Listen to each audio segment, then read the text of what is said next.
BookTube. Today I'm going to be doing the Book Tower Challenge.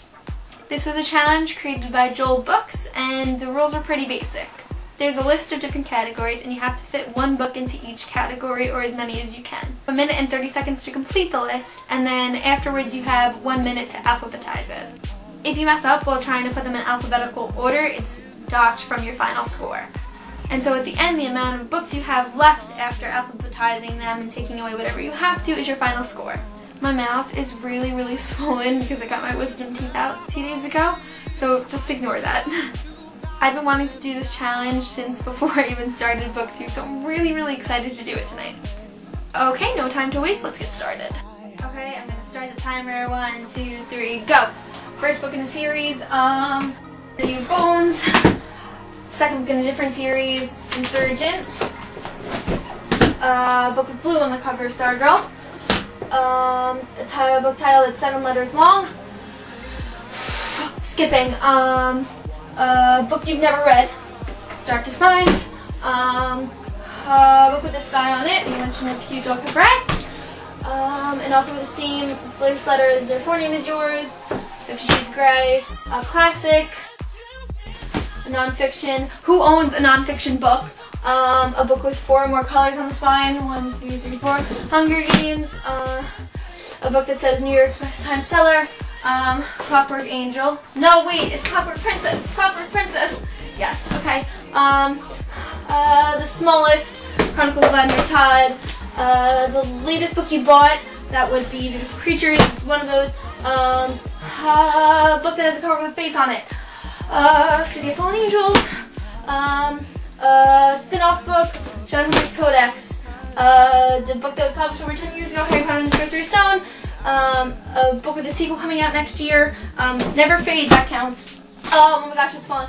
I already did that one, a book with an epilogue, Harry Potter, and that one, and a book with a title with a made-up word, Mockingjay. Done. Oh, right on time. So much fun. I mean, it was really hard, but that was like the funnest challenge I've done yet.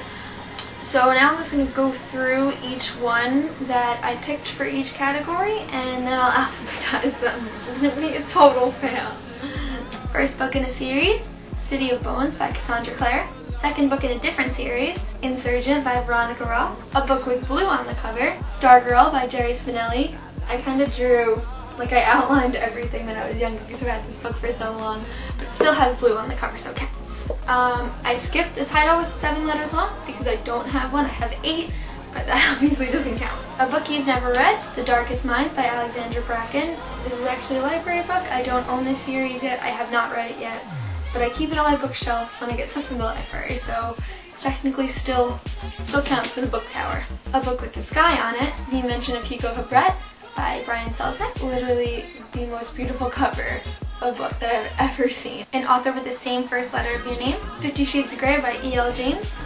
There's not many writers with E. A book with 4 or more colors on its spine. The Hunger Games by Suzanne Collins. A classic, obviously The Hobbit by J.R.R. Tolkien. A New York Times bestseller. Clockwork Princess by Cassandra Clare. Now when I first picked this out, I realized on the front it says the sequel to the New York Times bestseller Clockwork Prince. But if you look on the back, it says #1 New York Times bestseller, so it still counts.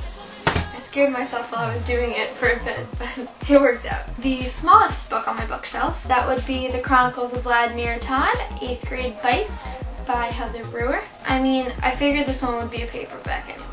The latest book you bought, well, the last book-related thing I bought was the Beautiful Creatures book set, so I picked the first one, Beautiful Creatures. A book with the face on the cover of it, City of Fallen Angels by Cassandra Clare. A spin-off book, The Shadowhunter's Codex, also by Cassandra Clare. I consider this a spin-off because it's mentioned in The Mortal Instruments and the Infernal Devices. It's not like a sequel or prequel or anything, it's like an extra. So, I don't really know what the definition of a spin-off book is really, but I think this counts. A book published over 10 years ago, Harry Potter and the Sorcerer's Stone by J.K. Rowling, which was published in 1997. I feel so old. A book with a sequel coming out next year, Never Fade by Alexandra Bracken. I know this is a trilogy, I really don't know much about this series, but I know that there's a third one coming out in, I think, October of 2014. So I'm gonna count this one because it's a sequel to this one. Yes, okay. A book with an epilogue. I picked the same one that everyone else did, Harry Potter and the Deathly Hallows by J.K. Rowling, because it just has the best epilogue in history. And lastly, a book that has a made-up word in the title, Mockingjay by Suzanne Collins. Mockingjay isn't a real word. I know it sounds like it, but it's the mix between a mockingbird and a jabberjay. And jabberjays aren't real, and mockingjays aren't real either. So this entire title is a made-up word. Okay, my book tower is totally gonna fall. So that's all the books I picked, and now let's get ready to alphabetize them, which is gonna be a total fail. Okay, this part is gonna be a total fail, so I'm just gonna start right away. Okay, ready, set, go. Beautiful Creatures, City of Bones, then where is my other city? City of Fallen Angels, Clockwork Princess, E is next, because there's no D, right? Okay, 8th grade bites, E, F, G, H. Okay, there is Harry Potter and the Sorcerer's Stone, Harry Potter and the Deathly Hallows, The Hunger Games comes next, I missed Hugo Cabret, The Hobbit, I goes Surgeon, J, I missed F, K, L, M, N, M is Mockingjay, Miss Darkest Night as well, N is Never Fade, and O, P, Q, R, S, Star Girl, and I had this in my hand, but neither of those count.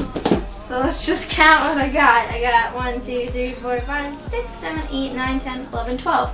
12 is my final score. I missed 5 books. That's really upsetting. This challenge was so stressful, but it was also so much fun. I guess 12 out of 20 really isn't that bad because it was really hard. If you want to try this challenge, I really suggest it. It was so much fun. I feel like everyone has already done this video, but I'm really behind on the whole booktube challenge thing, so yeah. My camera is totally dying, so I'm just gonna go. Bye!